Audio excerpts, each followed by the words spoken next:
अध्यात्म विज्ञान कोई धर्म या संप्रदाय नहीं है, ये स्पिरिचुअल साइंस है जो कुदरत के कानून पर आधारित है। ये विज्ञान पूरे ब्रह्मांड के सभी रहस्यों को उजागर करता है और जीवन के सभी पहलुओं को समझने के लिए एक नई दृष्टि देता है। इसी को आर्ट ऑफ विजन कहते हैं, दुनिया को देखने की एक नई दृष्टि, जो अध्यात्म विज्ञानी परम पूज्य स्वामी श्री कमलेशानंद जी के निर्देशन में सनातन सत्य का अनुसंधान कर हमारे जीवन को प्रकाशित करे। जय सच्चिदानंद।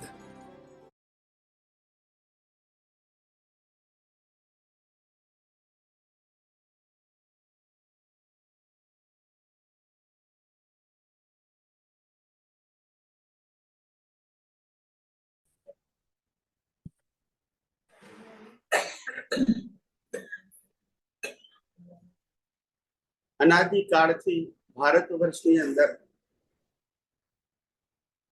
સાધુ સંત અને સંન્યાસીઓ, આધ્યાત્મિક પુરુષો, આત્મજ્ઞાની પુરુષો તીર્થંકર ભગવંતો ચક્રવર્તી વાસુદેવ અને પ્રતિવાસુદેવ આવા અનેક મહાપુરુષો આ ભારત વર્ષની અંદર સમય સમય જન્મ લે છે અને હજારો લોકોને સનાતન સત્યના મુક્તિના માર્ગ ઉપર પ્રયાણ કરવા માટે માર્ગદર્શન આપે છે। હંમેશા માર્ગદર્શક એવા હોય કે જે ગુરુ ના હોય પણ ગાઈડ હોય। શું ના હોય? ગાઈડ। અને ગાઈડ એને જ કહેવાય કે જે માર્ગ ઉપર ચાલેલા હોવા જોઈએ। ટૂંકમાં ગાઈડ એને કહેવાય જે અનુભવી હોય, માર્ગના ભૂમિયા હોય। શું છે? જે માર્ગના ભૂમિયા ના હોય એ માર્ગદર્શક ના બની શકે, પણ જે માર્ગના ભૂમિયા ના હોય એ શાસ્ત્રમાં લખેલી વાતને સારી રીતે સમજાઈ શકે ખરી, અનુભવ વગર। તો કીધું એટલે અનુભવ વગરની વાત કોઈ પણ કરે એને પ્રમાણિત ના કહેવાય, પણ શુભાશુભ માર્ગ માટે હિતકારી છે, મુક્તિના માર્ગ માટે હિતકારી નથી। ભારત વર્ષના તમામ ધર્મના ધર્મગુરુઓ પાપ પુણ્યને પ્રાયશ્ચિતની વાત કરે જ છે। કોઈ પણ ધર્મ લઈ લો અને પાપ પુણ્યને પ્રાયશ્ચિતની વાત જ જન્મ મરણના ચક્કરમાં ચાલુ રહેવા માટે છે। જન્મ મરણથી છૂટવા માટે ચાલુ રાખવાનો માર્ગ જુદો છે અને છૂટવાનો માર્ગ જુદો છે। જ્યાં પુણ્ય કરો, પાપ ન કરો અને પાપ થાય તો પ્રાયશ્ચિત કરો, એ સંસાર ચલાવવાનો માર્ગ છે। શેનો માર્ગ છે? અને જ્યાં પાપ પુણ્ય બંધાય છે, જેનાથી એ અજ્ઞાનને જ નાશ કરવાનો માર્ગ છે, એ મુક્તિનો માર્ગ છે। કે જેનાથી પાપ પુણ્ય બંધાય જ નહીં, પાપે ના બંધાય, અને એ મુક્તિનો માર્ગ છે। બંને રસ્તા જુદા છે, બેમાંથી એકે રસ્તા ખોટા પણ સરખા પણ। સંસારના માર્ગને મુક્તિનો માર્ગ ના કહેવાય અને મુક્તિના માર્ગને સંસારનો માર્ગ ના કહેવાય। બંને એની જગ્યાએ કરેક્ટ છે। નક્કી આપણે કરવાનું છે કે આપણે કયા માર્ગને અનુસર। બેમાંથી એકે ખોટા પણ તમારે જન્મ મરણના ચક્કરમાં ફરવું હોય તો તે બરાબર છે, અને જન્મ મરણના ચક્રમાંથી છૂટવું હોય તો તે બરાબર છે કે જેનાથી અજ્ઞાનનો નાશ થાય છે. અને આપણું આ અધ્યાત્મ વિજ્ઞાન એ અજ્ઞાનનો નાશ કરવા માટે છે, પાપ પુણ્ય ને પ્રાયશ્ચિત માટે નથી.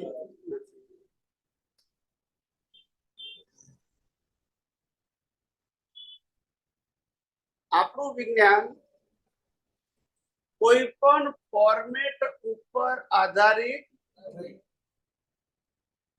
અને ધર્મો બધાય ફોર્મેટ ઉપર આધારિત છે.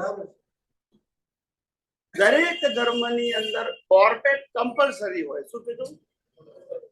એક ભગવાનનું ટાઇટલ હોય જ, એક ગુરુનું ટાઇટલ, એક મંદિરનું ટાઇટલ, એક મંત્રનું ટાઇટલ, દરેકની રિચ્યુઅલ્સ પણ, દરેકના શાસ્ત્ર પણ, દરેકની અલગ અલગ સંસ્થા પણ, દરેકના વર્તમાન ગુરુ શિષ્ય પણ, અને દરેકમાં વરઘોડા પણ. આ 9 વસ્તુને ફોર્મેટ કહેવાય. એને આધ્યાત્મ વિજ્ઞાન સાથે કોઈ લેવા દેવા. આપણું વિજ્ઞાન ફોર્મેટની વાત કરતું નથી. એ પાપ પુણ્યને પ્રાયશ્ચિતનો માર્ગ છે, મુક્તિનો માર્ગ નથી. એ સાંપ્રદાયિક માર્ગ છે, વ્યૂ પોઈન્ટનો માર્ગ છે. અને આધ્યાત્મ વિજ્ઞાન એ સનાતન સત્ય ઉપર આધારિત છે, સનાતન સિદ્ધાંતો ઉપર આધારિત છે, કુદરતના કાનૂન ઉપર આધારિત છે, કોઈ ધર્મ સંપ્રદાય કે વ્યક્તિના વ્યૂ પોઈન્ટ ઉપર આધારિત. અને સનાતન સત્ય એટલો કે માનો કે ન માનો તો પણ લાગુ પડે, કારણ કે એનું નામ કુદરતનો. કોઈ પણ વ્યક્તિ કર્મનો સિદ્ધાંત ન માને તો પણ લાગુ, કોઈ પણ વ્યક્તિ પુનર્જન્મને ના માને તો પણ લાગુ, કોઈ પણ વ્યક્તિ આત્માને ન માને તો પણ આત્મા હોય. સનાતન સત્યમાં ઓપ્શન હોતા, પણ સાંપ્રદાયિક સત્યમાં ઘણા બધા ઓપ્શન. ક્યાં તો રામને માનો, ક્યાં તો કૃષ્ણને, ક્યાં તો મહાવીરને, શિવને, સ્વામિનારાયણને, કોઈ દેવી દેવતાને, ગમે તેને માની શકું. યસ કે નો? સનાતન સત્યમાં ઓપ્શન હોતા. સાંપ્રદાયિક સત્ય માનો તો લાગુ પડે, ના માનો તો. પણ સનાતન સત્ય ના માનો તોય લાગુ પડે, કારણ કે કુદરતનો. આ વાત જગતને સમજતા સમજતા વર્ષો વીતી ગયા. અને જેને જેને આ સનાતન સત્યની વાત કહેવાની શરૂઆત કરી ભૂતકાળમાં, તે સમયે લોકોએ તેમને સ્વીકાર્યા. એટલે પછી ધીમે ધીમે એ લોકોએ વાતને સંકોરી લીધી. અને પછી સાંપ્રદાયિક, ધાર્મિક યા પાપ પુણ્ય અને પ્રાયશ્ચિતની વાતો કરવી પડે. એટલે પાછો માર્ગ ચાલે.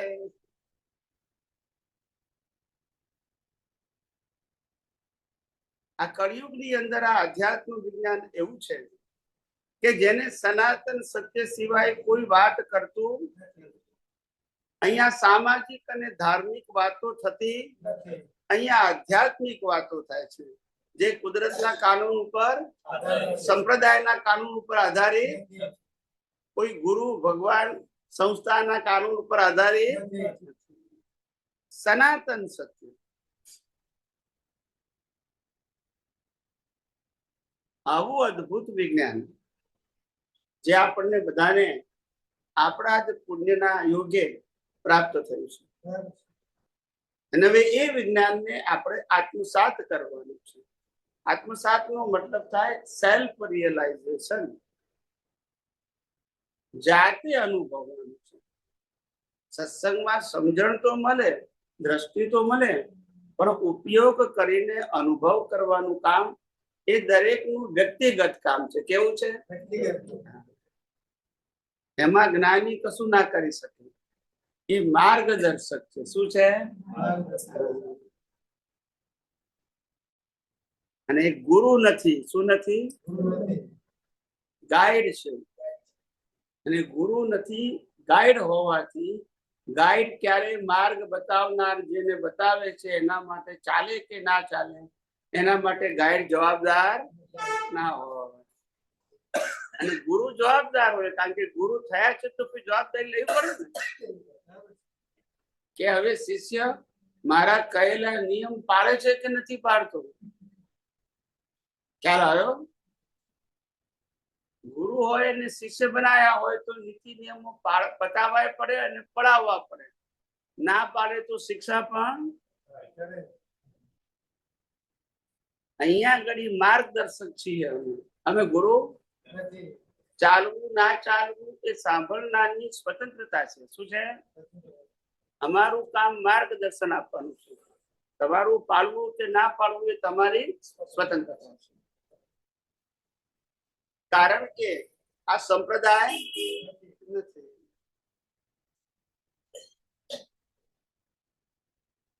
અહીંયા ટોળા ભેગા થાય જરૂરી નથી. અહીંયા તો જે લોકો જિજ્ઞાસુ હોય, મુમુક્ષુ હોય, થિંકર હોય, પોતે જાણતો હોય, એનાથી આગળ જાણવાની જેની ઈચ્છા હોય, કઈક નવું સમજવાની જેની તૈયારી છે, સમજ્યા પછી ઉપયોગ કે અનુભવ કરવાની જેની તૈયારી છે, સમજ્યા પછી બીજાને કહેવાની જેની તત્પરતા છે, એના માટે આ વિજ્ઞાન છે. આ વિજ્ઞાન એ કોઈ ખાનગી વિજ્ઞાન પણ પુણ્યશાળીઓ માટે છે. કેવું છે? ને આવું અદ્ભુત વિજ્ઞાન જે કુદરતના કાનૂન ઉપર આધારિત છે એ આપણને બધાને આપણા જ પુણ્યથી કુદરતી રીતે પ્રાપ્ત થયું છે. ને આપણે બધાએ એ જ વિજ્ઞાનને 100% આત્મસાત કરવા પ્રયાસ કરવાનો છે. અને પ્રયાસની સાથે સાથે જે લોકોને આ વિજ્ઞાન જાણવું હોય, સમજવું હોય, તો એ લોકોને વહેંચવાનું છે. શું કરવાનું છે? વેચવાનું નથી, વહેંચવાનું છે. વેચો એટલે માલિકી કહેવાય. વહેંચો એટલે કે જે સમજાવ્યું છે તમને સમજાવું છું. મારું પોતાનું હોય તો માલિકી કહેવાય. આ અમારું એ નથી. અમારું હોય તો તમને પરમિશન વગર કેમ નહીં બોલાય? આ તો બધાને બોલી શકાય. કુદરતનું વિજ્ઞાન છે. કોનું છે? કોઈ વ્યક્તિનું.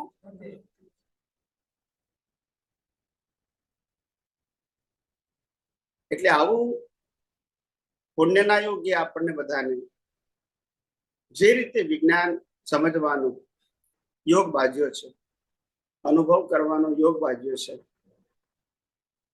ત્યારે આપણે કમસે કમ એવા ભાવ તો કરી શકીએ કે આવું સનાતન વિજ્ઞાન વિશ્વના જીવો પ્રાપ્ત કરે.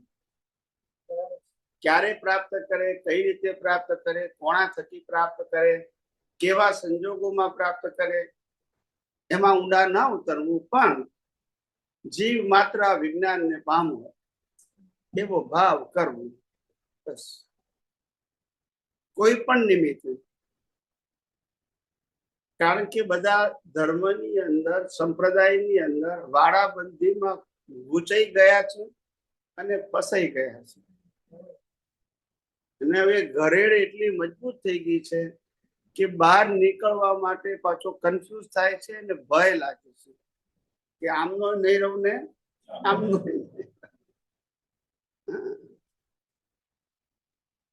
એ તો ભણવામાં આપણે કવિતા ખાલી બોલતા હતા, સમજતા નતા કે હરિનો મહારાજ છે સુરાનું, નહીં કાયરનું કામ જો ને, પ્રથમ પહેલું વર્તી લેવું નામ જો ને. એ બોલવાનું, સમજવાનું.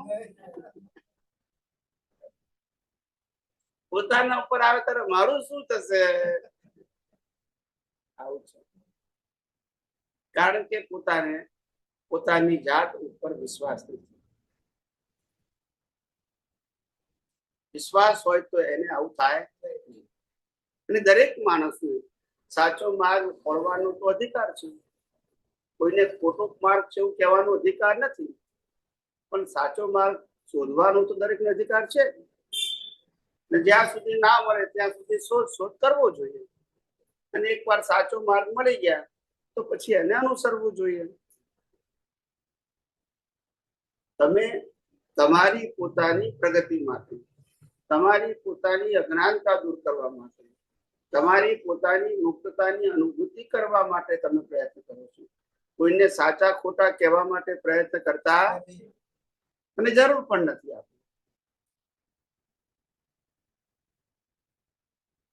તો આવો આપણે સૌ આધ્યાત્મ વિજ્ઞાનને ફરી પાછા ઊંડાણથી વિગતવાર સમજવા પ્રયત્ન કરીએ. કોઈ પણ પ્રકારના પ્રશ્ન હોય પૂછી શકાય. કોઈને પોતાના ડેવલપમેન્ટમાં કઈ કચાશ લાગતી હોય, કન્ફ્યુઝન હોય તો પણ પૂછી શકે છે.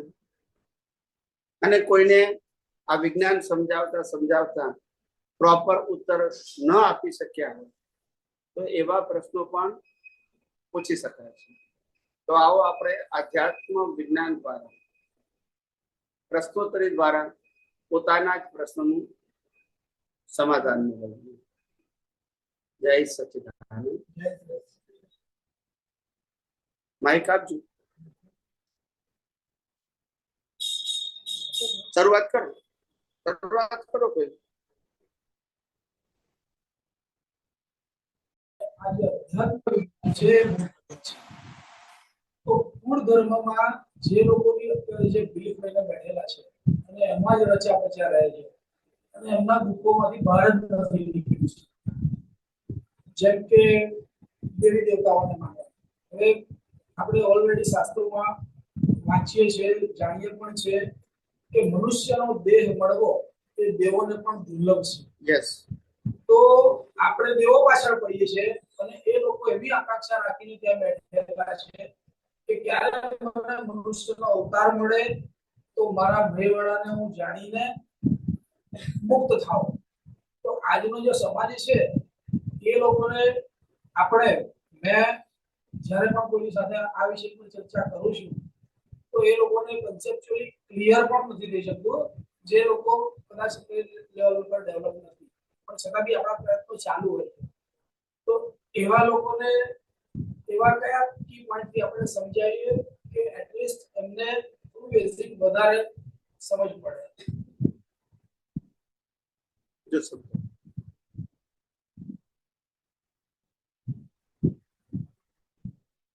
કુળ ધર્મ એ જન્મજાત પ્રાપ્ત થાય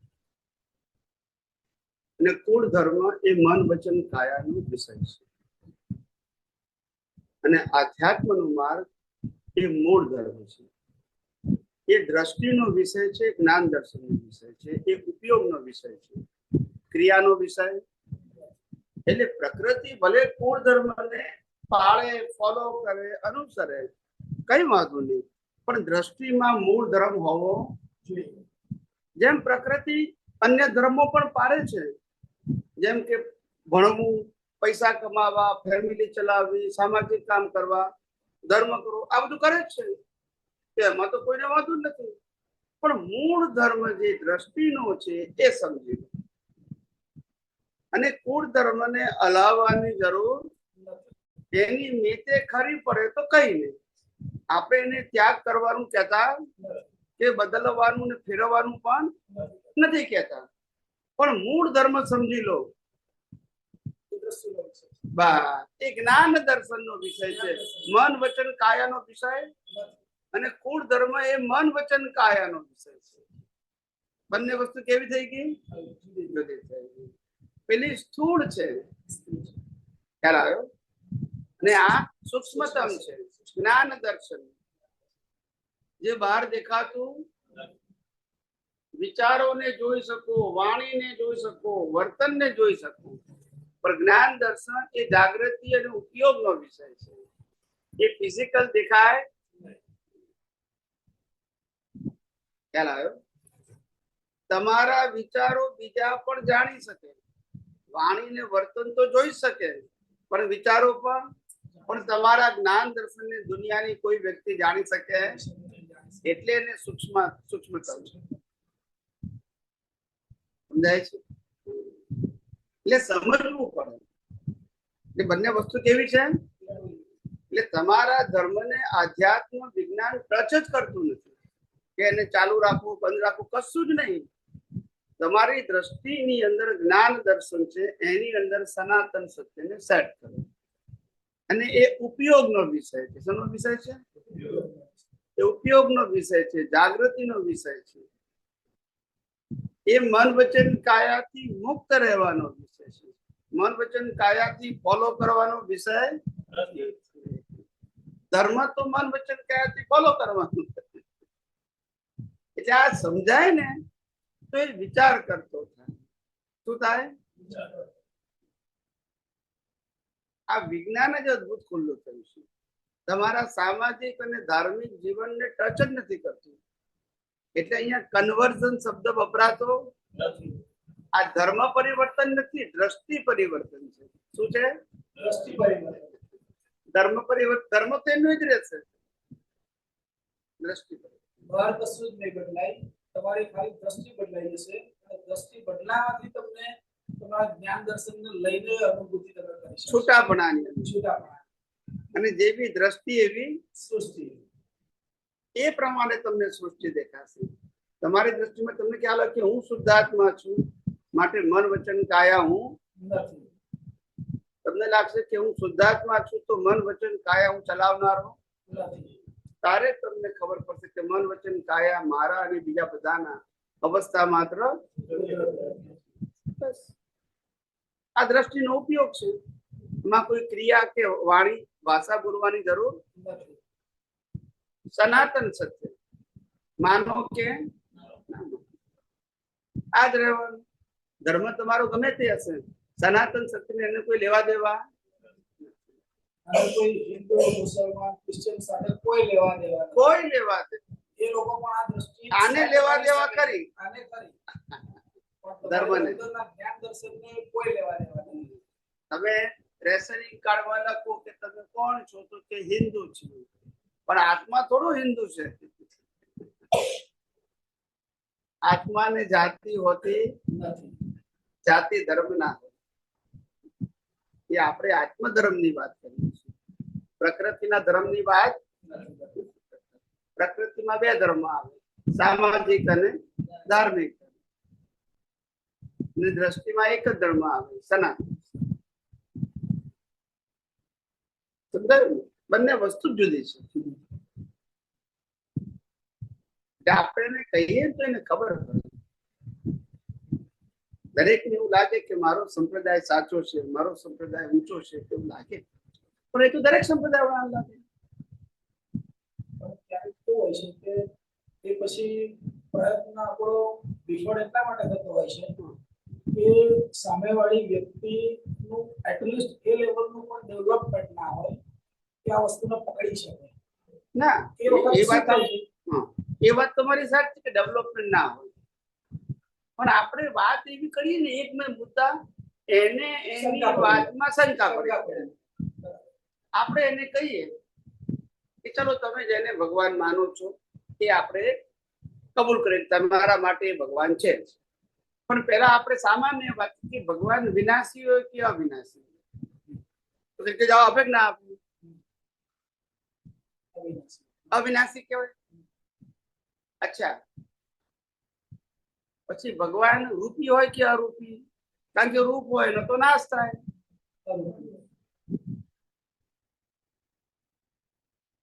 ભગવાન નામી હોય કે અનામી હોય? નામી હોય તો નાશ થાય. તો પછી એના જવાબ ઉપરથી ખ્યાલ આવે ને તો ભગવાન કોને કહું છું.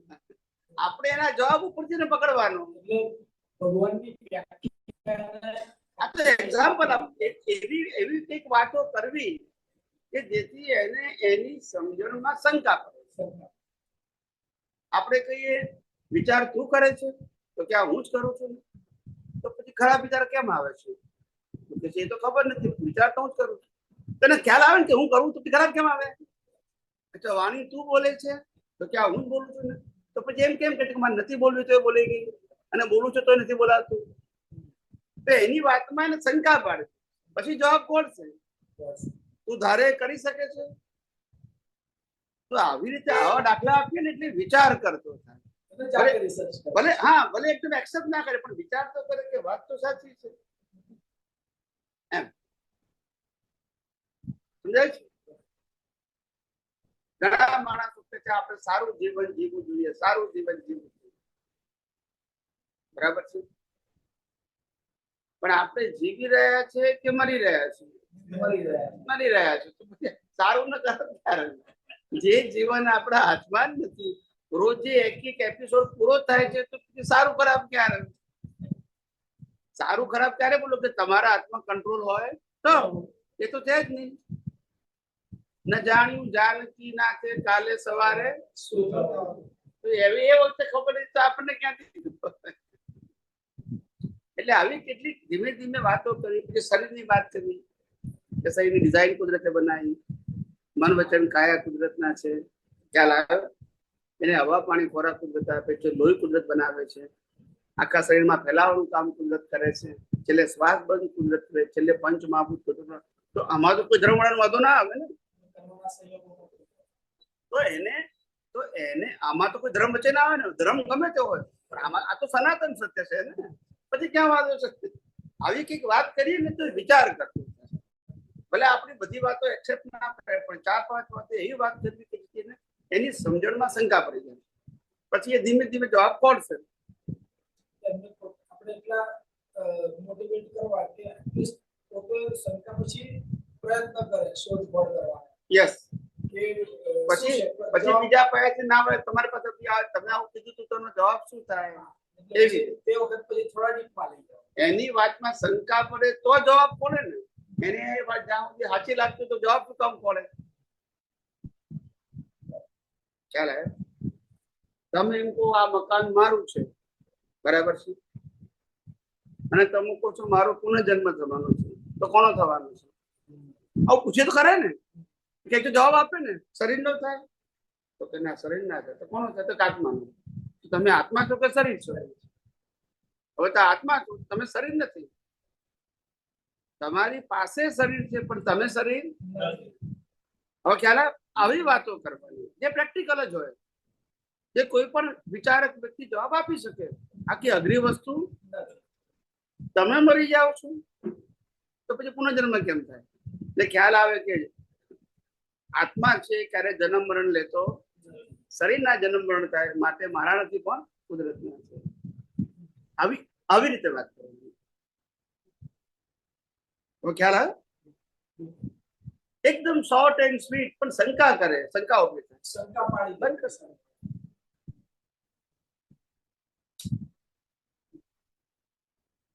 ખ્યાલ આવે? એક એવી વાત કરીએ ને કે એને એની વાતમાં શંકા ઉભી થાય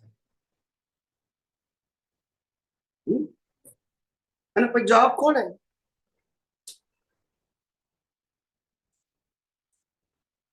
મહાપુરુષો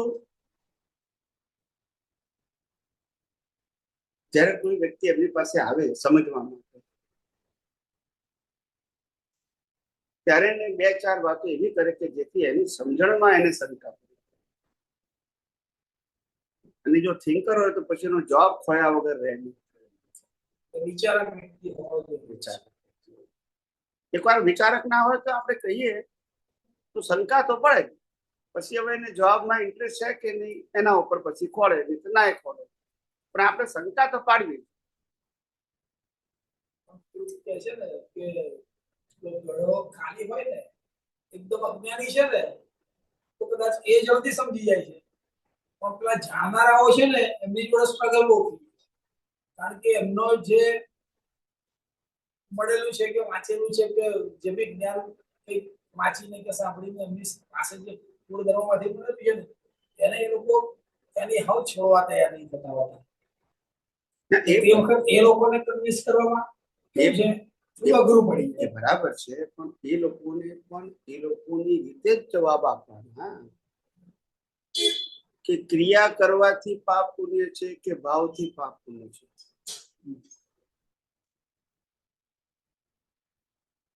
આવા પ્રશ્નો પૂછવાના જે ધર્મ જાણતા હોય. એટલે એકચ્યુઅલી થાય છે શું એમને પાપ પુણ્યની વ્યાખ્યા જે આપણે ભગવાનને- લૌકિક છે ને એવી ભાષામાં રામકૃષ્ણ મહાવીરને ભગવાન માનવાથી મુક્ત થશે કે આત્માને ભગવાન માનવાથી મુક્ત થશે? આવા પ્રશ્નો પૂછવા. કારણ કે મોક્ષ તને જવાનું છે. હું મહાવીરને માનું, કૃષ્ણ માનું, રામને માનું, આને નહીં માનું તો શું મતલબ છે? સમજાય છે ને? આવી વાતો કરે ધર્મગુરુઓની. અને ક્રિયા કરવાથી પાપ પુણ્ય થાય તો પછી આ મહાભારત ને રામાયણ કે મોક્ષ કેમ થાય? ખ્યાલ આવે?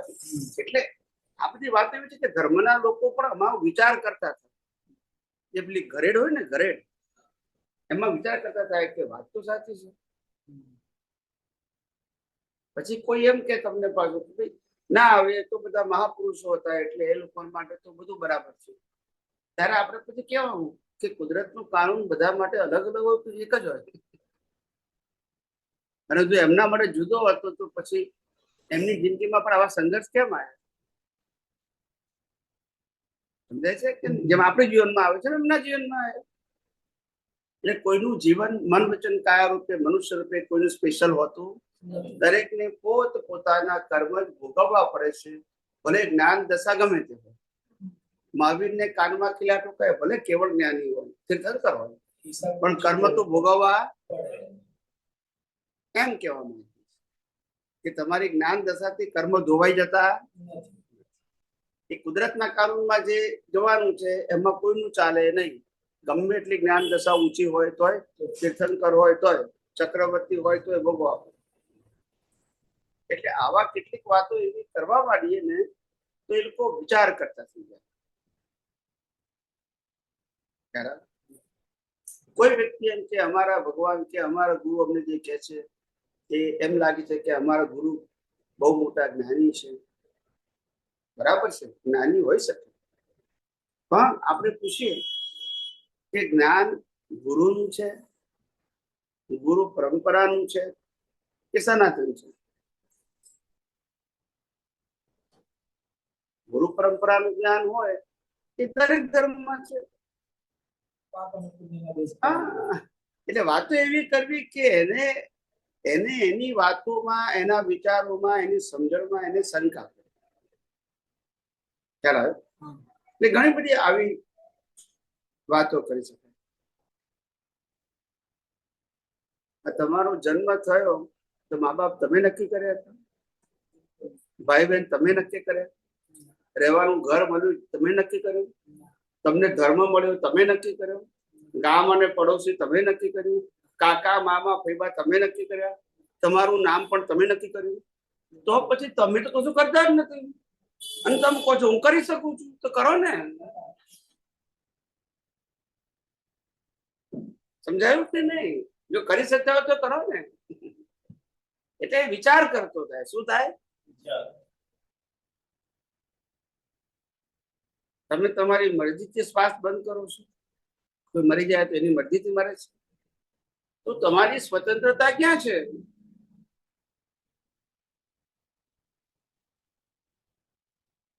એટલે વિચાર કરતો થાય ને. આ બધા મુદ્દા ખાલી એને વિચાર કરતો કરવાનો છે. એટલે ઘણા બધા આવા નાના ટોપિક છે જેના ઉપર આપણે કોઈ પણ નવી વ્યક્તિને વાત કરી શકાય. અને કોઈ ગમે એટલી જળ હોય ને કટ્ટર હોય તો 2-4 વાતો કરી શકાય. પછી આપણને લાગે કે નથી ગમતું તો નહીં કરવાનું, પણ 2-4 વાત એવી કરીએ કે જેથી વિચાર કરતો થાય, એની પાસે જવાબ ના હોય. બસ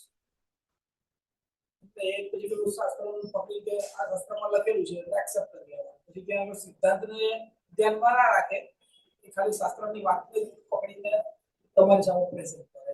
હા, એવું પણ અમને કહેનારા આયા છે કે અમારા શાસ્ત્રમાં આ લખ્યું છે એટલે અમે તો એ શાસ્ત્રને અનુસરીએ છીએ. આપણે કે તમારી વાત સાચી છે કે તમે શાસ્ત્ર અનુસરો છો, પણ આ દુનિયામાં શાસ્ત્ર કેટલા પ્રકારના? જેટલા ધર્મો એટલા શાસ્ત્રો. હવે ખોટું કોને કેવું? એકબીજાના કટ્ટર છે તો બોલો. તો પાછું બધાને માન્ય તો બધા ધર્મોના શાસ્ત્રોને પછી તમારે માન્ય રાખવા પડે. જો શાસ્ત્રમાં લખેલું એવું તો હોય તો. પછી એકબીજાને માનતા નથી, શાસ્ત્ર નથી માનતા, ગુરુ નથી માનતા, ભગવાનને, મંદિરને, મંત્રને, એકબીજાને ક્યાં માને છે?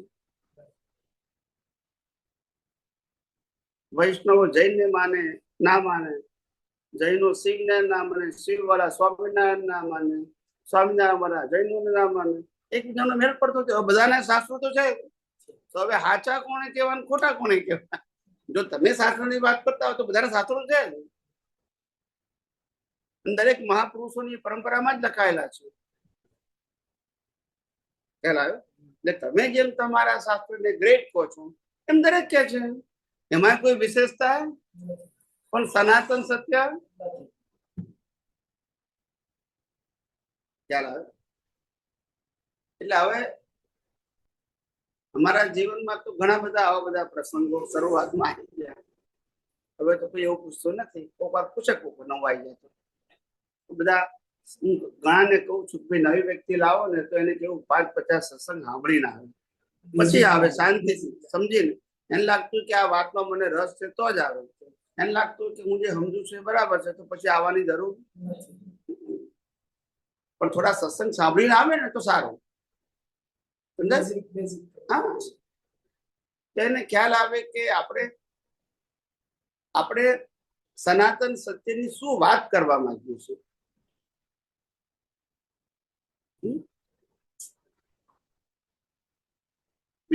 જય સચ્ચિદાનંદ. મનુભાઈ આણંદ. બોલો. કોઈ મને દુભાવે અને દુઃખ થાય હમ. તો એમાં મારા કર્મ કેવી રીતે ગણાય અને શું એમ? તમને કોઈ દુભાવે છે એ હા, તમારા કર્મનું ફળ છે એવું માનો છો? એટલે આ કેસેટ આ બધું સાંભળીએ છીએ એટલે એવું લાગે છે કે કર્મનું, અને મને દુઃખ થયું છે એટલે હું વિચારું છું કે મારા કર્મનો કેટલો ભાગ હોઈ શકે એમ. આ તો ના, ના, હું- આ તો હું- આ તો તમારો હું- સત્સંગ સાંભળ્યો. તમને કોઈએ દુભાવ્યા એ તમારા કર્મનું ફળ છે એવું માનો છો એમ કહું છું. હા, મને એવું લાગ્યું એમ. આ તો તમારી જોડે આ સત્સંગ સાંભળીએ છીએ એટલે મને એવું લાગ્યું કે ભાઈ હારું આ બધું સાંભળતા એવું લાગ્યું કે આવું સાચું જીવન જીવવાનું તો બાકી જ રહી ગયું એમ. તારી આવી પરિસ્થિતિ કેમ આવી? પણ આપણે સાચું સમજ્યા જ નતા તો પછી હા, આપણે તો સંપ્રદાયના વાડામાંથી બહાર જ નીકળ્યા નહીં. સમજાયું? હા, સંપ્રદાયના વાડામાંથી બહાર જ ના નીકળ્યા. અને દરેક સંપ્રદાયમાં એવું લાગે કે અમારો સંપ્રદાય સાચો છે એવું દરેકને લાગે કે ના લાગે? લાગે. પણ સનાતન સત્ય તો સંપ્રદાયથી જોજન દૂર છે. હા, એ તો હમણાં મેં સાંભળ્યું. હા, સાચી વાત. આ સનાતન સત્ય કહેનાર આ દુનિયામાં લાવવા ક્યાંથી? બધા જ ચોપડીઓ વાંચીને બોલતા હોય, સનાતન સત્ય ક્યાંથી લાવવું?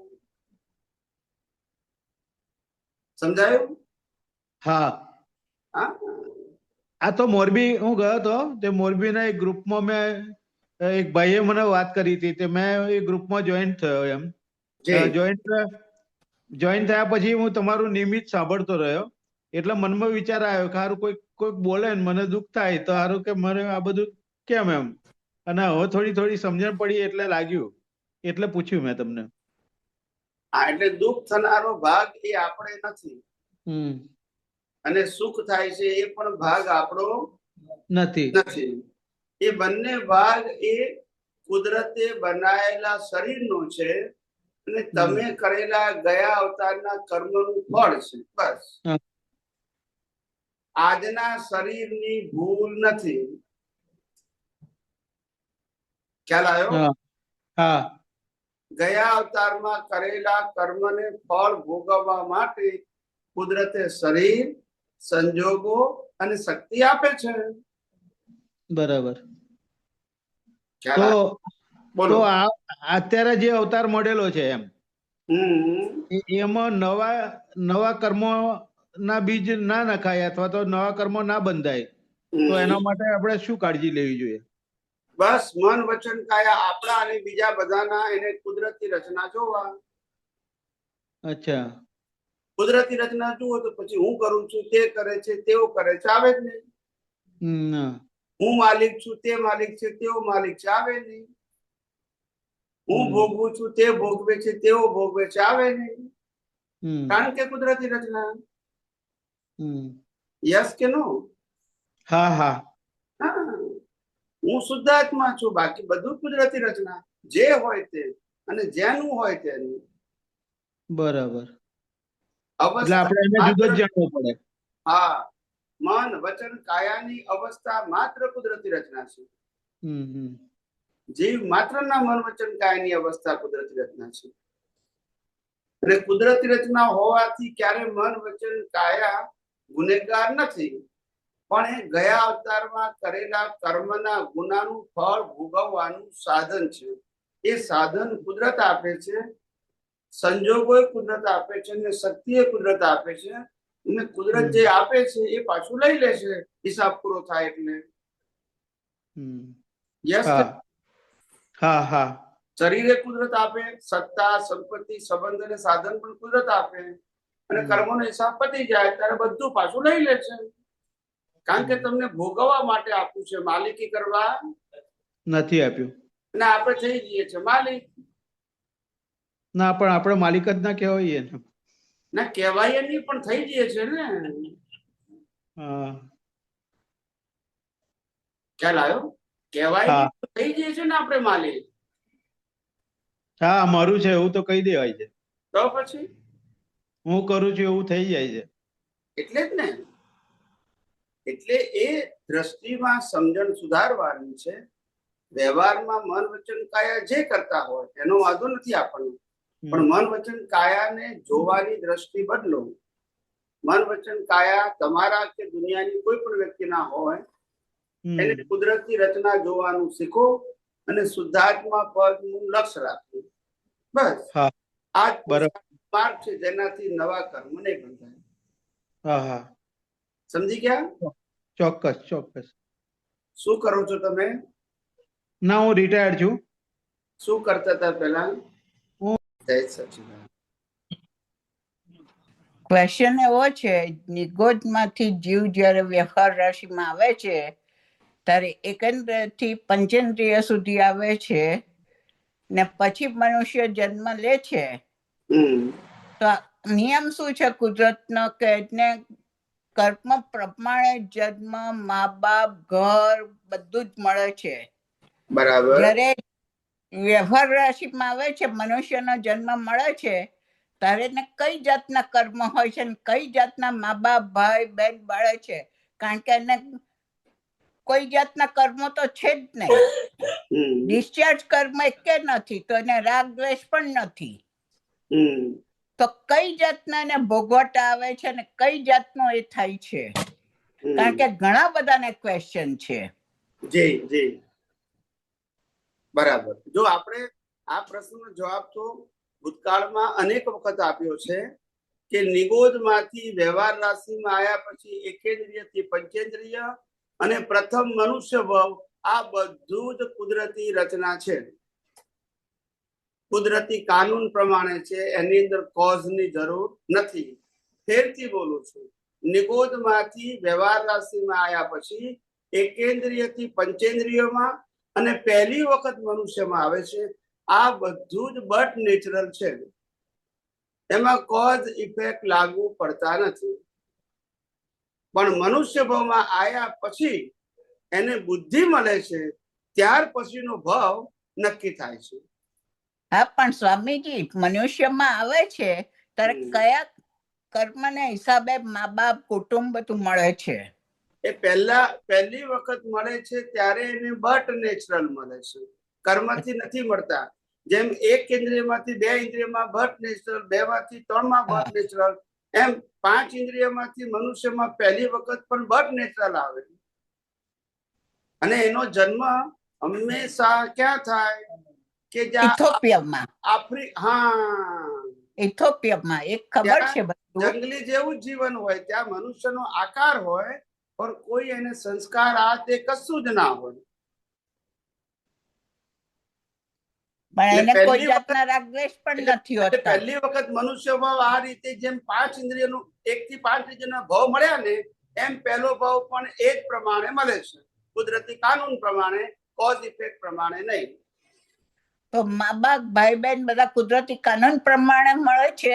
બધા, હા, બધું જ પણ એનું એ- મળે. પહેલી અવતારમાં એને કુદરતી આપે છે, પછી કારણ કે બીજો એને કોઈ અવતાર જાતનું પછી એ નક્કી discharge કરે. કર્મ પણ નથી, હા, પણ તોય પણ એટલે કોઈ જાતના રાગ દ્વેષ પણ નથી.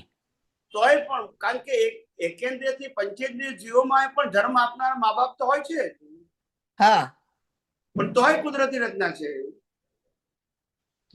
તો એને ઘર ગોત્ર બધા કયા હિસાબે? એ પણ કુદરતી રચના છે. બધું પહેલો અવતાર આખો કહું છું ને, જન્મથી મોત સુધી આખો અવતાર એ કુદરતી રચના પ્રમાણે છે.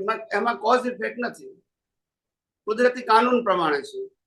એમાં કોઝ ઇફેક્ટ છે જ નહીં પહેલા અવતારમાં. પણ પહેલો અવતાર મળ્યા પછી જે અંદર ભાવ કરે એ પ્રમાણે પછી ગતિ થાય. એટલે તે વખતે જે બુદ્ધિ હોય છે તેના પ્રમાણે જે ભાવ કરે છે અને કર્મ કરે છે યસ, એ પ્રમાણે એને બીજો અવતાર મળે છે. યસ.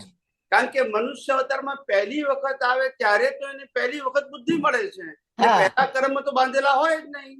ના, બુદ્ધિ મળ્યા પછી કર્મ બાંધવાની સ્વતંત્રતા પ્રાપ્ત થાય છે. એ પહેલા તો પ્રાપ્ત જ થતી નથી. તો પછી આજે 5 ઇન્દ્રિયમાંથી મનુષ્યમાં આવ્યો, પણ 5 ઇન્દ્રિયમાં પણ બુદ્ધિ ક્યાં હતી એની પાસે કર્મ બાંધવાની? ના, નહોતી. માટે કુદરતે આપ્યો મનુષ્ય ભાવ, એમ તો કઉ છું.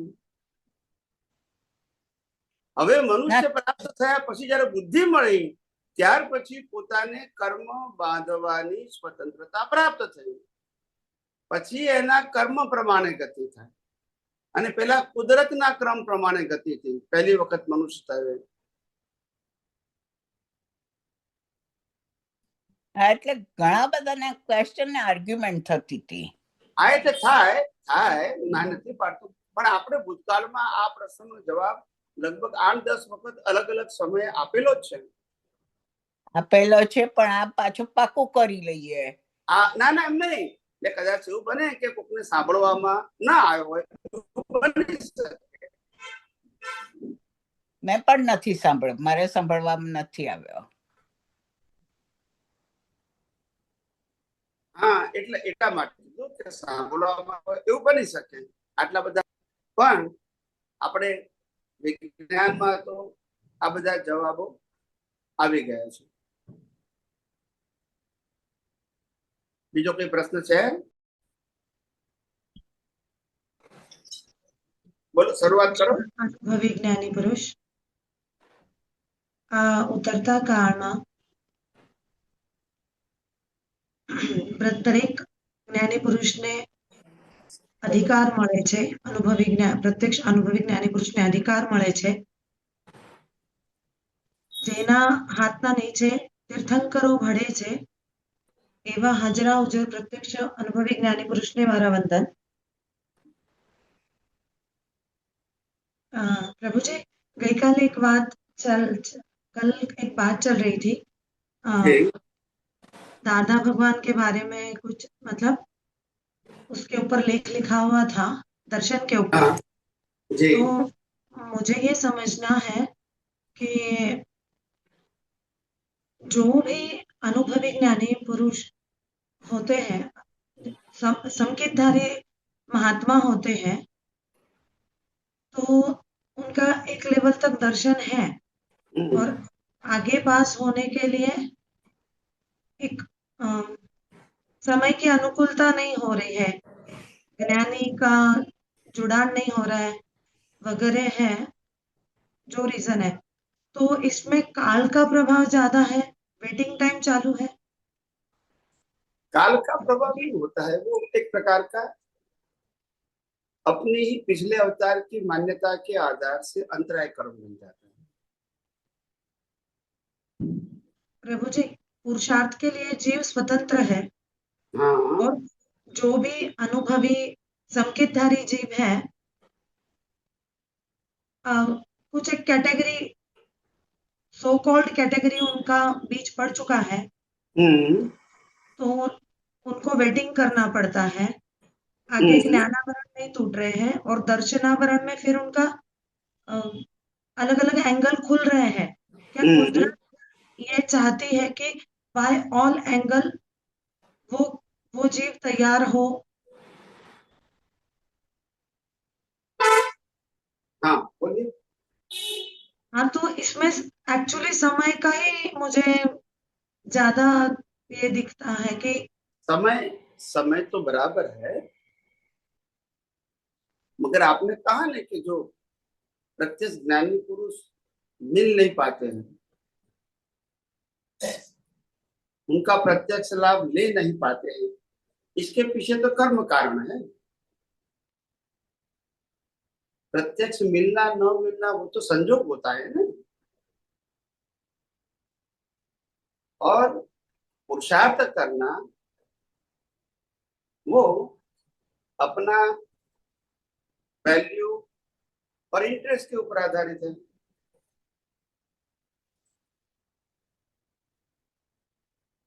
अच्छा, हाँ, जी जी जी जी। पुरुषार्थ तो अपने वैल्यू और इंटरेस्ट के ऊपर आधारित है, मगर प्रत्यक्ष रूप से मिलना न मिलना, या तो एक बार मिलने के बार बार मिलने का संजोग नहीं मिलना, ये तो कर्मों का खेल है।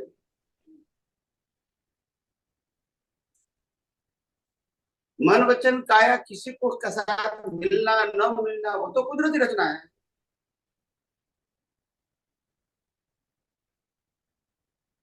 नहीं नहीं समझ में आया? आया, पर जानते अजानते जीव कर्मों पे अंतराय डालता है, ये उसको पता ही नहीं चलता है, बिकॉज उसको लगता है मुझे तो दर्शन मिल चुका है, बस मैं पुरुषार्थ नहीं कर रहा हूँ। वही वही तो मैं कहता हूँ कि इसीलिए कहा कि जो लोगों को जो ज्ञान मिलता है, जहां से भी ज्ञान मिलता है, जिन व्यक्ति के माध्यम से ज्ञान मिलता है, और फिर भी उनके जीवन के बहुत सारे प्रश्न का इसको समाधान नहीं भी मिलता है, मगर श्रद्धा से वो स्वीकार कर लेते हैं और आगे का विज्ञान दृष्टि वो खोजने का प्रयास नहीं करता है। शायद उनको जरूरत भी नहीं लगती होगी। तो वो जब इंटरेस्ट और वैल्यू नहीं होती है तो फिर वो उसको मिलेगा भी नहीं, और अगर उसको मिल भी गया फिर भी इंटरेस्ट और वैल्यू नहीं है तो वो उपयोग करके अनुभव भी नहीं कर सकते हैं। जी भगवंत, पर इंटरेस्ट वैल्यू है, पर उसको पता नहीं चल रहा है कि जानते अज्ञानतावश कर्म के ऊपर आवरण डाल रहा है, ज्ञानावरण। यस कीमत जो होनी चाहिए वो नहीं मिल रहा है, और शायद फिर एक बार रिलेटिव ज्ञान का उपयोग कर रहा है, वेट एंड वॉच का। Yes yes yes. और इसीलिए इसीलिए ज्ञानी भगवान फरमाते हैं कि हम हमारे से संजोग के अधीन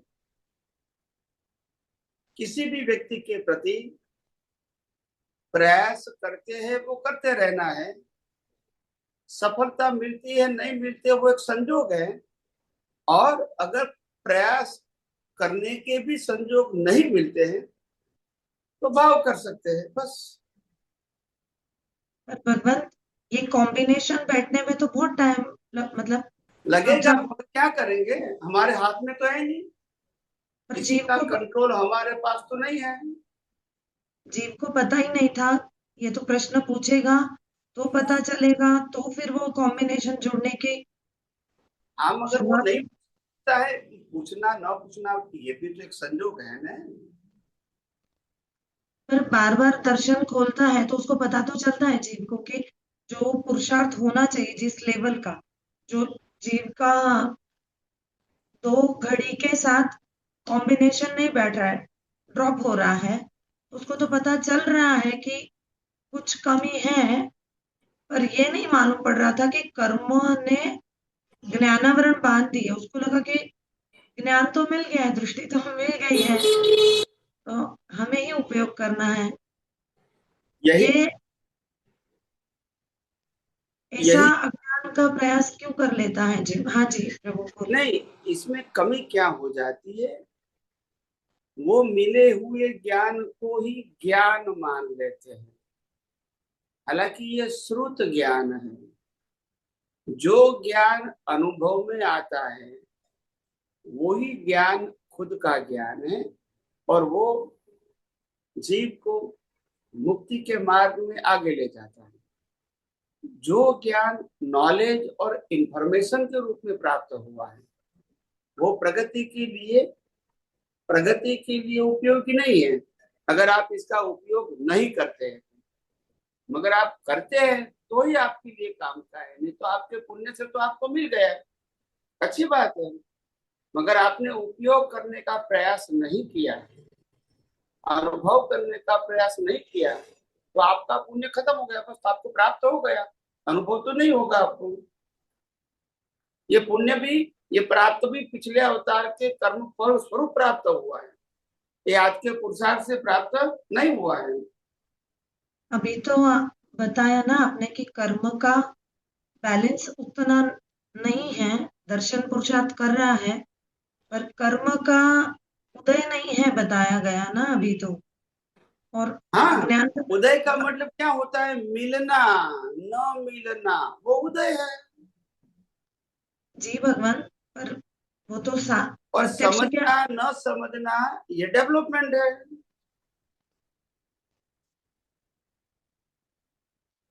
समझने के लिए उसके आगे वाला उपस्थित होना चाहिए ना सामने। हम अगर इसीलिए, जब डेवलपमेंट नहीं है तो वो नहीं समझ पाएगा।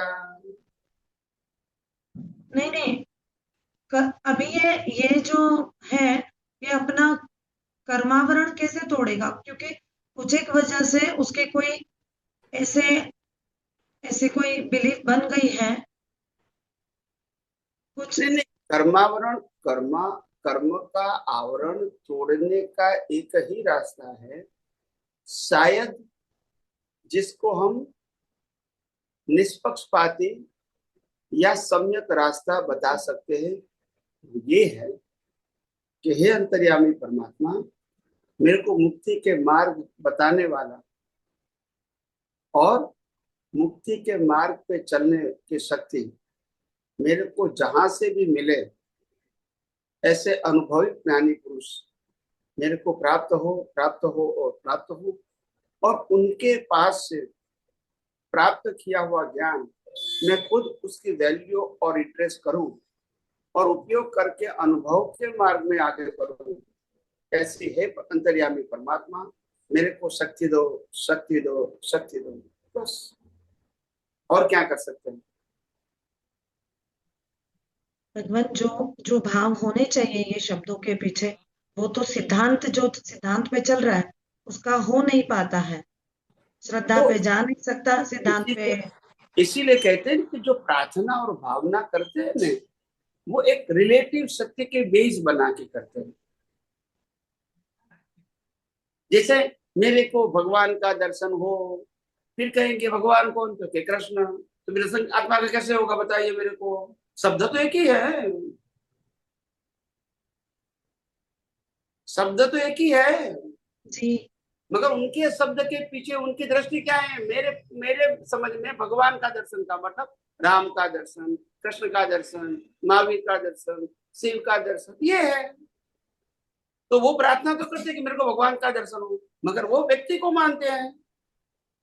तो और उनको दूसरे, हे परमात्मा, मेरे को आत्मा का दर्शन करना है, सनातन सनातन आत्मा का दर्शन करना है, सनातन स्वरूप का दर्शन करना है। तो वो भाव अलग हो गए। तो इस भावना से जीव का कर्म का पुण्य बंधेगा, अनुभवी ज्ञानी पुरुष से बेटा होगा, दर्शन में पुरुषार्थ एग्जैक्ट होने में हेल्प हो सकती है। हाँ, तो इसीलिए समय भी लगेगा इसमें, और समय लगेगा, और जब तक इसको दिमाग में फिट नहीं होगा कि आत्मा ही परमात्मा है और आत्मा की अनुभूति करने का मार्ग अज्ञान मिटाना है, और वो अज्ञान मिटाने के लिए सनातन सत्य की जरूरत है, सांप्रदायिक सत्य या व्यक्तिगत सत्य की जरूरत नहीं। ये सेटअप जहां तक दिमाग में नहीं होगा, वहां तक जो भी समझता है, मानता है, वो स्थिर हो जाता है। इसको हम हिला नहीं सकते। नहीं भगवान, ये कॉम्बिनेशन ही नहीं बैठ रहा है। हम उदाहरण दादा भगवान का ही ले ले कि उनको दर्शन खुला है, आत्मा की वैल्यू है, 4 डिग्री का दर्शन बाकी है। ये कॉम्बिनेशन आप जो बिठा रहे हो वो बैठना भी तो चाहिए। भले आप नहीं जो उनको है, इनको है, मगर सुनने वाले को होना चाहिए ना। बात ये नहीं कर रही हूं मैं, पर्टिकुलर एक जीव को लेके प्रभु जी जांच करूंगी ना कि उसको, वो जीव को तो जो दर्शन मार्ग में इतने आगे चढ़ चुके हैं, वो भी गिर सकते हैं। मैंने कहा ना 1% अज्ञान होगा तो भी वो गिर सकते हैं। गिरने का मतलब आप गलत नहीं समझो, देवलोक में गया वो भी गिर गया, नरक नहीं लोक में भगवान, गया वो भी गिर गया, बात पशु गिरने कर गया गिर, वो भी गिर गया, और बार बार मनुष्य को लेते वो भी गिर गया। गिर गया तो मैं मतलब वैल्यू ऑफ रिलेटिव ट्रूथ हो गई बस। पर इसी गिरने को मैं ऐसा समझ रही हूँ कॉम्बिनेशन से कि कुदरत का ही संचालन, समय का संचालन चल रहा है क्या, वेटिंग का? नहीं, कुदरत का संचालन कॉमन होता है, इंडिविजुअल नहीं होता है। इंडिविजुअल संचालन कर्मों के ऊपर अधीन है। कुदरत जो करती है, दिन रात करती है, ठंडी गर्मी बारिश करती है, पूनम अमास करती है, भरती ओट करती है, हवा पानी खुराक का काम उसका है। आपके कर्मों का फल नक्की करने का काम कुदरत का नहीं है। कर्म करोगे तो फल देंगे, नहीं करोगे तो नहीं देंगे। अपनी मर्जी से वो काम नहीं कर सकते। पर इतना ओवरलैप हो रहा है, जब भी उसको ज्ञानावरण का तोड़ना है आवरण, तो ओवरलेप हो रहा है। લેપાયમાન થઈ જાય અને સ્લીપ થઈ જાય છે, ત્યાં સુધી પહોંચીને સ્લીપ થાય છે, हो सकता है ना, हो सकता है। अज्ञान तो ત્યાં क्या સુધી होता है। સ્લીપ आप થાય अज्ञान ઓવર आप अज्ञान की जो परिभाषा समझते हैं वो ऐसा नहीं है कि कौन से स्टैंडर्ड का है। कोई भी स्टैंडर्ड का अज्ञान तो अज्ञान ही होता है। वो कोई भी जीव को कहीं से भी गिरा सकता है। तो इसका गिराने का प्रॉब्लम नहीं है भगवंत, उसका सॉल्यूशन क्या है? सॉल्यूशन यही है, वैल्यू ऑफ यूनिवर्सल ट्रूथ। गिर क्यों गया? Value of relative truth. ये तो जीव को पता ही है कि वैल्यू ऑफ इंटरेस्ट को, पता होना अलग बात होती है, और जागृति नहीं रही वो अलग बात होती है। जागृति नहीं रहने का तभी तो गिर गया ना जी, पर वो ज्ञानावरण पे चढ़ ही नहीं पा रहे। मेरा प्रश्न ही वो है।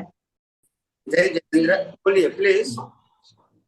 तो अभी आप आत्मा के लिए यानी कि जीव के लिए परमात्मा, आत्मा, अंतर्यामी आत्मा, प्रतिष्ठित आत्मा, अंतरात्मा, बहिरात्मा, ऐसा डिफरेंट डिफरेंट वर्ड यूज करते हैं। तो Yes. उसका सबका मीनिंग अलग अलग हुआ है या कैसा है, क्या मीनिंग क्या है उसका? बताऊंगा, बिल्कुल ध्यान से सुनना। यस। आत्मा बोलू, लाइव हाँ। अहंकार, एक जवाब दे रहा हूँ। हाँ। प्रतिष्ठित आत्मा बोलू, लाइव अहंकार,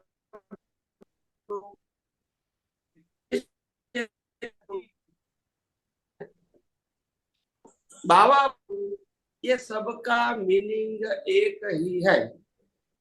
और कोई शब्द है तो बताइए, तो वो भी जोड़ दो। अंतर्यामी आत्मा अंतर्यामी वो भी एक ही है। एक ही है। और अंतरात्मा और बहिरात्मा? अंतरात्मा और प्रतिष्ठित आत्मा एक है। बहिरात्मा तो ये, बहिरात्मा और अंतरात्मा दो प्रकार की बातें हैं। हाँ। बहिरात्मा वो एक अवस्था को भी बता सकते हैं, और अंतरात्मा बहिरात्मा वो दृष्टि को भी बता सकते हैं। अंतरात्मा की दृष्टि का मतलब होता है आत्मा की वैल्यू, बहिरात्मा का मतलब होता है संसार की या देह की वैल्यू। ये भी बता सकते हैं, या तो अंतरात्मा को प्रतिष्ठित आत्मा भी बता। वो कौन से एंगल से वो प्रेजेंट करते हैं इसके ऊपर मायना रहता है। ठीक है, कंफ्यूजन होता है इसलिए मैंने पूछा। बाकी नहीं, कोई बात नहीं, आप पूछ सकते हैं ना, और मैं उत्तर देने के लिए तो बैठा हूँ। और दूसरा अभी सवाल है, जो मन का जो अस्तित्व है कहाँ होता है? हाँ, मन का अस्तित्व दो प्रकार के मन है, द्रव्य मन और भाव मन। द्रव्य मन पीछे है यहाँ बोची में, और भाव मन यहाँ से 2.5 इंच अंदर है। भाव मन से नए कर्म बनते हैं, पुरुषार्थ बनता है। और द्रव्य मन है वो पिछले अवतार का, लाइव मन है वो अभी डिस्चार्ज हो रहा है। द्रव्य मन मन वचन काया से जुड़ा हुआ है, भाव मन नए कर्म बनाने में या पुरुषार्थ करने में जुड़ा हुआ है। द्रव्य मन मैकेनिकल होता है, भाव मन एक्टिव होता है। यानी कि ये दोनों भी अपने ब्रेन में है, ऐसा है? यस, दोनों का स्टेटस डिफरेंट है। या शरीर के बाहर भी मन है, ऐसा कुछ नहीं ना? नहीं नहीं, आप मतलब कोई पर्टिकुलर प्रश्न पूछो तो मैं उत्तर दूंगा। बाहर मन है मतलब क्या आप प्रश्न करना चाहते हैं? कौन से एंगल से आपको लगा कि बाहर भी मन है, इसीलिए मैंने कहा। अगर आप कोई पर्टिकुलर क्वेश्चन करोगे तो मैं उत्तर दूंगा बाहर मन नहीं है, मगर आप कौन से एंगल से कहते हैं बाहर मन है। मतलब जैसे हमारा मन दुनिया की चीजों पे अट्रैक्ट होता है, वो बाहर मन कहते हैं। वो तो बाहर नहीं है, वो तो अंदर ही है। चीज बाहर है मगर मन तो अंदर है। क्योंकि बहिर्मन और अंतर्मन ये दोनों भी शब्द यूज करते हैं। दोनों मन अंदर है, मगर जो मन के अंदर बाह्य चीजों में इंटरेस्ट है उसको बहिर्मुखी कहते हैं, और जो जिसको आत्मा में इंटरेस्ट उसको अंतर्मुखी कहते हैं। दोनों मन एक ही है, पुरुषार्थ का अलग अलग है। दोनों मन अंदर ही है, बाहर नहीं है। दोनों मन की दृष्टि अलग अलग है। समझ में आए? यस। एक मन कहता है मैं किसी का लड़का हूँ, वही मन बोलता है कि मैं किसी का भाई हूँ। वही मन कहता है मैं किसी का पति हूँ, वही मन कहता है मैं किसी का पिता हूँ। तो वो मन चार है या एक है? एक ही है ना? हाँ, कैसे समझ में आ गया? वैसे बहिर्मुखी अंतर्मुखी एक ही मन है, उनकी दोनों दृष्टि हो सकती है। समझ में आया? हाँ। जब वो आत्मा में जागृत है तो उस समय अंतर्मुखी है, जब आत्मा में जागृत नहीं है तो वो बहिर्मुखी में है। दो मन नहीं, एक ही मन की दो दृष्टि है। आधार पर तो सोने के बाद मन कहाँ जाता है? हाँ, सोने के बाद डिस्चार्ज मन साइलेंट हो जाता है, इसीलिए नींद आती है। मगर चार्ज मन कभी सोता नहीं है, क्योंकि वो शरीर के साथ जुड़ा हुआ नहीं है। जो मन शरीर के साथ जुड़ा हुआ है वो साइलेंट हो जाता है, इसी को हम नींद कहते हैं। शरीर तो वही का वही है, मगर सोचने वाला मन, मन वचन काया की क्रिया से जुड़ा हुआ मन, वो साइलेंट होगा, इसको हम नींद कहते हैं। मगर जो एक्टिव माइंड है, लाइव माइंड है, वो कभी सोता नहीं है, क्योंकि वो नॉन फिजिकल के साथ कनेक्टेड नहीं है। और इसीलिए जो भाव मन होता है वो माता के गर्भ में भी पुरुषार्थ करता है, खुली आंखों में भी पुरुषार्थ करता है, और नींद में भी वो पुरुषार्थ करता है। और जैसा पुरुषार्थ करेगा ऐसा कर्म का फल मिलेगा। माता के गर्भ में बना हुआ कर्म गर्भ में भुगतान होगी, खुली आंखों से बनाया हुआ कर्म का भुगतान खुली आंखों से होगा, और बंद आंख से किया हुआ कर्म की भुगतान सपनों के साथ बंद आंख से होगा। समझ में आया कि नहीं आया? अच्छा, यानी कि दोनों मन ब्रेन में ही है और वहां ही रहते हैं, एक साइलेंट रहता है। हाँ, एक साइलेंट नहीं रहता है। साइलेंट का मतलब होता है इनको अभी नींद का परिणाम लेकर आया है, कर्म में नहीं है वो वही कर्म है। नींद वो भी कर्म है। हाँ। और जिसकी नींद चली जाती है मालूम होता है कि वो क्या है, सक्रिय में नहीं है। नहीं सक्रिय। पहले पहले ये जो डिस्चार्ज मन है वो एक्चुअली सक्रिय नहीं है, वो मैकेनिकल प्रोग्राम वाला है। वो अपनी मर्जी से कुछ नहीं कर सकता है। जो भाव मन है वो ही सक्रिय है। ये सक्रिय दिखता है मगर है प्रोग्राम। क्या है? प्रोग्राम है। हाँ, तो उनकी मर्जी से वो विचार नहीं कर सकता है। वो जो विचार लेकर आए वो ही निकलेगा। और भाव मन में नया विचार भी बनेगा, नया भाव भी बनेगा, सब नया बनेगा, जिनका नेक्स्ट बर्थ में रिजल्ट आएगा। तो रिजल्ट आएगा तब कुदरत चाहिए। पुरुषार्थ करना है तो वो स्वतंत्र है, अपने ज्ञान दर्शन के ऊपर आधारित है पुरुषार्थ। मिथ्या ज्ञान मिथ्या दर्शन है तो संसार के लायक और सहायक कर्म बनाएगा। सम्यक ज्ञान और सम्यक दर्शन का पुरुषार्थ है तो वो मोक्ष मार्ग के लिए लायक और सहायक कर्म बनाएगा।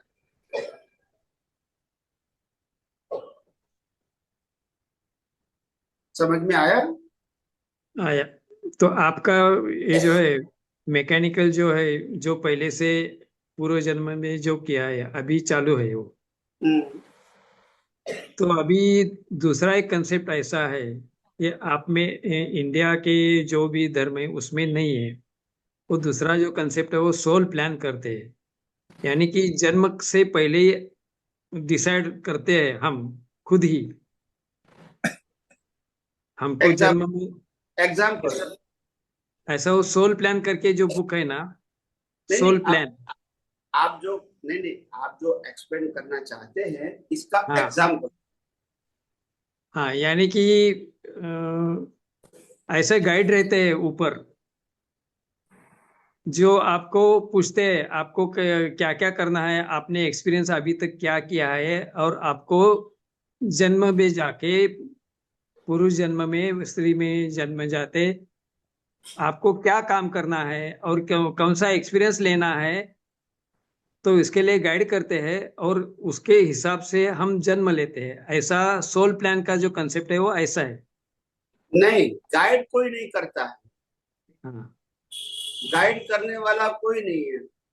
वो आपके कॉज की इफेक्ट देता है, बीज का फल देता है, दैट्स इट, नो गाइडेंस। और फल फल फल के लिए जो कुछ एविडेंस चाहिए, they provide the evidence of your result. वो गाइड नहीं करता है। If the person, if the anything is guide you, then they are responsible. समझ में आया? नहीं, वो गाइड करते हैं, यानी कि आपको कैसा करना है उसके लिए गाइड करते हैं। वो गाइड यानी कि वो लिखते नहीं है। if the guide another entity, then he is responsible for my action, not I am responsible. वो जो उधर का जो कंसेप्ट है वो एंजल्स आते हैं, ऐसा जो कंसेप्ट है वो बोल रहा हूँ। एंजल की बात छोड़ दो, ये सब ड्रामेटिकल है। हाँ। ये सब बातें रिलेटिव सत्य है। मगर आपने बीज बोया है तो कुदरत फल देगी, ये कुदरत का कानून है। इसमें कुदरत is a mechanical body, they have no any kind of individual now. Okay? Yes. The whole universe is controlled and governed by the natural program, and program is always mechanical, neutral, and applicable for all. Maybe they believe it or not. जैसे हमारा सबका mobile है, वो mobile में programme software जो है सब में इक्वल है,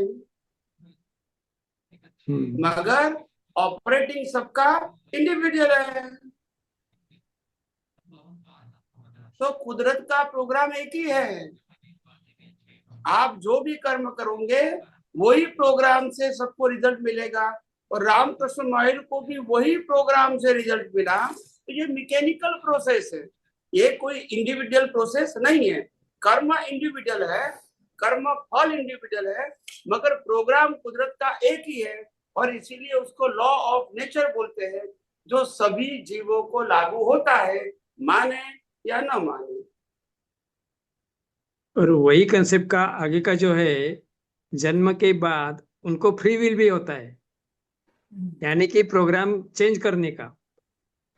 प्रोग्राम जन्म से मौत तक का पूरा प्रोग्राम कोई चेंज नहीं कर सकता है, रामकृष्ण महावीर भी नहीं कर सकता है, मगर नया जन्म कैसा लेना वो नए भाव कर सकते हैं अपने ज्ञान दर्शन के ऊपर आधारित। पुराना जो प्रोग्राम हो चुका है उसमें बदलाव करने की शक्ति न इंसान में है, न देवी देवता में है, और ना ही कुदरत के पास है। अच्छा, कुदरत के पास एक ही काम है, जो बीज डाला उसका फल देना, एंड फल के लिए they provide you the circumstances, that's it. अगर आपने जमीन के अंदर अगर क्या बोलते हैं करेला का बीज डाल दिया और 5-10 फुट के बाद आपने बटेका का बीज डाल दिया और थोड़े समय के बाद मिट्टी लगा दिया, तो थोड़े समय के बाद पानी देना, हवा देना, सूर्य का प्रकाश देना और पूरा वृक्ष बनाना, ये कुदरत का काम है। मगर वो आपके बीज के ऊपर आधारित है। कुदरत अपनी मर्जी से कुछ बना सकती नहीं है। पक्का समझ में आ गया है? आ गया। ऐसे आप जो कर्म करोगे उसमें कुदरत निष्पक्षपाती रूप से फल देगा, एज पर द प्रोग्राम।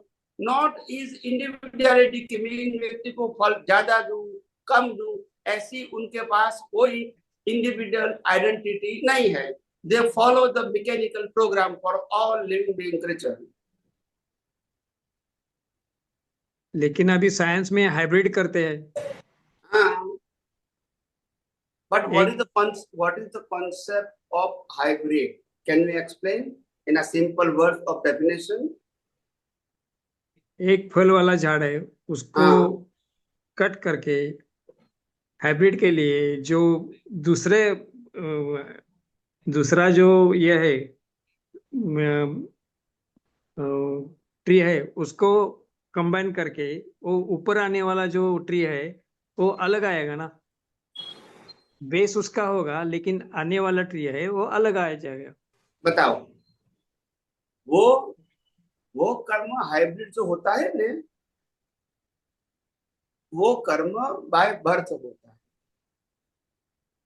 जब जन्म होता है तो माँ और बाप दोनों अलग अलग कास्ट के होते हैं, तो बच्चा फिर हाइब्रिड होता है। समझे? इनको मालूम नहीं है कि मैं किसको फॉलो करूं। They are confuse because the hybrid. और हम समाज में ऐसे व्यक्तियों को देखते भी हैं। और जो लोग धर्म को सिर्फ अपने स्वार्थ के लिए जीना चाहते हैं और अपने स्वार्थ के लिए बार बार धर्म, गुरु, भगवान सब बदलते हैं, ये सब बड़ा हाइब्रिड है। yes. आप समझे? मैं अपने डेवलपमेंट के लिए, सनातन सत्य को जानने के लिए कहीं भी जाऊं, वो हाइब्रिड नहीं है। मगर सांसारिक स्वार्थ के लिए किसी के पास भी जाऊं, ये सब हाइब्रिड है। मतलब you have a no confidence and आपको कर्म के सिद्धांत के ऊपर आपको आत्मविश्वास नहीं है, इसलिए बार बार बदलना चाहते हैं। मगर जिसको विश्वास है वो बदलेगा नहीं, जो भी होगा। अगर रिलेटिव सत्य में भी मानते हैं तो भी वो नहीं बदलेगा। बोला नहीं हमारा धर्म है, धीरे धीरे आगे जाएंगे, कोई बात नहीं। उनका धर्म ऊंचा है तो कोई बात नहीं, हम जो करते हैं वो बराबर है।